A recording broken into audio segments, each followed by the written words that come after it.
શહેરના પાર્લે પોઈન્ટ ખાતે મૂક બધિર વિકાસ ટ્રસ્ટની શાળા ખાતે એક વિશિષ્ટ કાર્યક્રમ. સુરત શ્રુતિ ઈએનટી હોસ્પિટલનો શ્રુતિ કોક્લિયર ઇમ્પ્લાન્ટ પ્રોગ્રામ છેલ્લા 16 વર્ષથી ચાલી રહ્યો છે, જેમાં 1000 જેટલા ઇમ્પ્લાન્ટના સફળ ઓપરેશન કરવામાં આવ્યા હતા, જેથી તેની ઉજવણી કરવા નિશબ્દ બનેલા બાળકોમાંથી હવે શબ્દની યાત્રામાં જોડાયેલા બાળકો માટે ઉજવણી કરવા શહેરના પાર્લે પોઈન્ટ ખાતે આવેલ મૂક બધિર વિકાસ ટ્રસ્ટની શાળા ખાતે એક વિશિષ્ટ કાર્યક્રમનું આયોજન કરવામાં આવ્યું હતું, જેમાં બાળકો દ્વારા બાળકો માટે બાળકોનો fashion show, talk show, KBC contest અને પદવીદાન સમારોહ જેવા વિવિધ કાર્યક્રમ કરવામાં આવ્યા હતા, જે સમગ્ર કાર્યક્રમનું સંચાલન પણ આ બાળકો દ્વારા જ કરવામાં આવ્યું હતું. શ્રુતિ ઈએનટી હોસ્પિટલ તેમજ ચિન્મય પબ્લિક ચેરિટેબલ ટ્રસ્ટના સંચાલક ડોક્ટર સૌમિત્ર શાહે જણાવ્યું હતું કે અમારા શ્રુતિ કોક્લિયર ઇમ્પ્લાન્ટ પ્રોગ્રામને આજે 16 વર્ષ પૂરા થયા છે. આ વર્ષ દરમિયાન અમે 1000 કોક્લિયર ઇમ્પ્લાન્ટના ઓપરેશન સફળ રીતે કર્યા છે, જેવા ગવર્મેન્ટનો ઘણો ફાળો છે, જેમણે અમારા બહેરાશ ધરાવતા બાળકો માટે કોક્લિયર ઇમ્પ્લાન્ટ ફાળવ્યા અને જેના કારણે અમે આ કાર્ય સફળ રીતે પાર પાડ્યું છે. તે ઉપરાંત અમારા ઘણા દાતાશ્રીઓએ પણ ગરીબ દર્દીઓને બનતી સહાય કરી છે અને બાળકના વાલીઓની મહેનત છે કે જે ઓપરેશન પછીની થેરાપી માટે અત્યંત જરૂરી હોય છે. તેમાં વાલીઓ તેમજ અમારા થેરાપિસ્ટોએ ઘણી જહેમત ઉઠાવી હતી. જન્મથી બહેરા બાળકોનું વહેલામાં વહેલું નિદાન કરી તેમને યોગ્ય સારવાર આપવામાં આવે તો બાળકને સંભળાતું અને બોલતું કરી શકાય છે, જે પછીથી સામાન્ય બાળકોની શાળામાં જઈ શકે છે. હવે તો બાળક જન્મતાની સાથે જ બહેરાશનું નિદાન OAE તપાસ દ્વારા થઈ શકે છે. એ તપાસમાં ફેલ થયેલ બાળકને બીજી આગળ વધુ તપાસ કરીને નિદાન તેમજ કોક્લિયર ઇમ્પ્લાન્ટ માટે સલાહ સૂચન અપાય છે. આ એક ઘણો મોટો પડકાર સમાજ માટે કહી શકાય, કારણ કે બહેરાશ કદી બીજી ખોડ પાપણની માફક જોઈ શકાતી નથી, એટલે આપણો સમાજ પણ એ બાબતે એટલો જાગૃત નથી, તો બીજી ખોડ ખાપણને જોઈને તરત સારવાર કરાવવાનું વિચારે છે. તો આ બાળકોના નિદાન, સારવાર અને ટ્રેનિંગ માટે સૌએ મળીને જન્મજાત બહેરાશ ધરાવતા બાળકોને નીરવ શાંતિમાંથી કોલાહલની દુનિયામાં એટલે કે નિશબ્દની દુનિયામાંથી શબ્દોની દુનિયામાં યાત્રા કરાવવા સાથે સાથ આપીએ.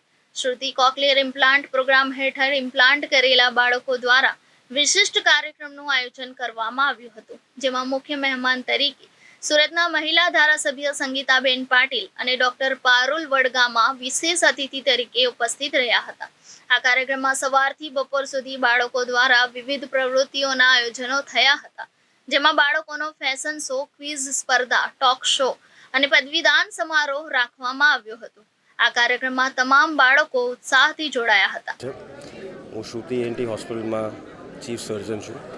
અમે છેલ્લા 16 વર્ષથી કોક્લિયર ઇમ્પ્લાન્ટ પ્રોગ્રામ કરીએ છીએ. કોક્લિયર ઇમ્પ્લાન્ટ એક એવી વસ્તુ છે, એક એવી સંશોધન છે જે બહેરા મૂંગા બાળકને સાંભળતું બોલતું કરે.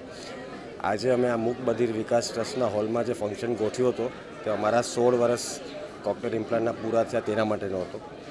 આ 16 વર્ષમાં અમે 1000 ઉપર બાળકોના કોક્લિયર ઇમ્પ્લાન્ટ કર્યા છે, જેમાં અમારા દાતાઓનો બહુ મોટો ફાળો છે, સરકારનો બહુ મોટો ફાળો છે અને મા બાપનો બહુ મોટો ફાળો છે, જે લોકો અમારા પર વિશ્વાસ કરેલો.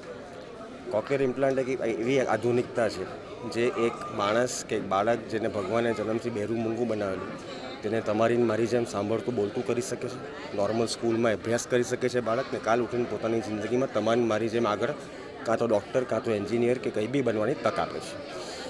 આ પ્રોગ્રામમાં ખાસ એ હતું કે આજે 1000 ઇમ્પ્લાન્ટ જે અમારા થયા ત્યારે હવે અમુક અમારા બાળકો હવે પ્રોફેશનલ કોલેજોમાં જવા ચાલુ થઈ ગયા છે. કોઈક કશે અકાઉન્ટન્ટ તરીકે કામ કરે છે, કોઈક નોર્મલ ઓફિસમાં આર્કિટેક્ચર ભણે છે. 4 બાળકોએ આ વર્ષે 10મા બોર્ડની એક્ઝામ નોર્મલ સ્કૂલમાં પાસ કરી છે. સો આ પ્રોગ્રામમાં અમે વિવિધ વસ્તુઓ કરી હતી. અમે બાળકોનું ફેશન શો કરેલું, જેમાં બાળકો અમુક જાતના પ્રાણીઓ બનેલા, કોઈ ગાંધી બાપુ બનેલા. એક કોણ બનેગા બેસ્ટ કોક્લિયર ઇમ્પ્લાન્ટી જેવું એક પ્રોગ્રામ રાખ્યું હતું, જેમાં બાળકોએ સ્પર્ધા રાખીને સવાલ જવાબ કર્યા હતા. અને એના પછી અમે લોકોએ ગ્રેજ્યુએશન સેરેમની રાખ્યું હતું, જેમાં જે બાળકો હવે નોર્મલ સ્કૂલમાં જાય છે એ બાળકોનું માન સન્માન કરવામાં આવ્યું હતું. મારી એક જ આ માધ્યમ દ્વારા એક જ તમને એક સલાહ હશે કે જે મા બાપ કે જે ઘરમાં તમને દેખાય કે બાળક સાંભળતું કે બોલતું નથી તો એની તપાસ કરાવો. તમે જેટલી જલ્દી તપાસ કરાવશો એટલી જલ્દી એ બાળક સારું થશે, એટલી જલ્દી એ બાળક સાંભળતું બોલતું થશે. આ ઓપરેશન મોંઘું છે, 6 થી 7 લાખનો ખર્ચો છે, પણ સરકારની મદદ દ્વારા, કેન્દ્ર સરકારની મદદ દ્વારા અને અમારું પોતાનું એક શ્રવણ શ્રુતિ પ્રોગ્રામ દ્વારા અમે આ બાળકોને નિઃશુલ્ક ઓપરેશન તેમજ થેરેપીની સારવાર વર્ષોથી આપીએ જ છે ને આપતા જ રહીશું. Thank you. Doctor Parul વડગામાં Surat civil ખાતે ટીબી ચેસ ડિપાર્ટમેન્ટની વડા છું અને આજે સુરત ખાતે જે ડૉક્ટર સૌમિત્ર શાહ જે શ્રુતિ ઈએનટી હોસ્પિટલમાં વર્ષોથી કામ કરી રહ્યા છે અને અધરક પરિશ્રમ કરી રહ્યા છે એમના દ્વારા 1000 કાનના કોક્લિયર ઇમ્પ્લાન્ટ એટલે કાનના ટ્રાન્સપ્લાન્ટ જે કહેવાય સાદી ભાષામાં એવા 1000 જેટલા બાળકો જે એમને છેલ્લા 18થી 20 વર્ષમાં કામ કર્યું છે જે બહુ મોટી ઉપલબ્ધિ છે કે આજે 1000 જેટલા બાળકોનું ઓપરેશન કરવું અને એમને કાનની સંભળાશ પાછી લાવી અને એમના ફેમિલીને અને બાળકોને ખુશી આપવી એ બહુ જ મોટી વાત છે. તો હું અભિનંદન પાઠવું છું ખાસ કરીને ડૉક્ટર સૌમિત્ર શાહ, ડૉક્ટર માનસી અને આખી ટીમને કે જેમને આટલા વર્ષોમાં એક જ એમ રાખ્યું છે કે જે હંમેશા મેં એમના પિતાજી દ્વારા ડૉક્ટર વિનોદ શાહ દ્વારા બી સાંભળેલું છે કે ડેફ અને ડમ એટલે કે જે બહેરા બાળકોની સ્કૂલો શું કામ હોવી જોઈએ.